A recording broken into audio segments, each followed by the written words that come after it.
বাংলাদেশ এমন একটি দেশ, যেই দেশে সামাজিক কোনো শৃঙ্খলা নাই, যেই দেশে মানুষের জীবনের সাধারণ নিরাপত্তা নাই, যেই দেশে শিশুদের প্রতিভা বিকাশের কোনো উদ্যোগ নাই, যেই দেশটিতে সারা জিন্দেগি কাজ করার পরে দেশকে দিয়ে যাওয়ার পরে বৃদ্ধ বয়সে শান্তিতে মরার কোনো আশা নাই, যেই দেশটিতে 5 বছরের শিশু থেকে শুরু করে 70 বছরের বৃদ্ধা মা পর্যন্ত ইজ্জতের কোনো ওয়ারেন্টি নাই, যেই দেশটিতে ঘরের ভিতরে থাকলে খুন, বাইরে গেলে গুম, এই সংস্কৃতি বিরাজমান, যেই দেশটিতে মানুষ সমাজের নেতৃত্বে যারা আছে তারা মুখে যা বলে আমলে তার বিপরীত করে, সেই দেশের নাম বাংলাদেশ।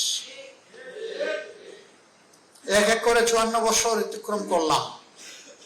দুনিয়ায় তো সবারই চলতে হয়, আমাদেরও চলতে হয়। দুনিয়া দেখার জন্য, শিখার জন্য যেতে হয়। লার্নিং এর জন্য আমরা যখন যাই তখন মনে মনে অনুতাপ হয়, কেন এই অবস্থা হলো।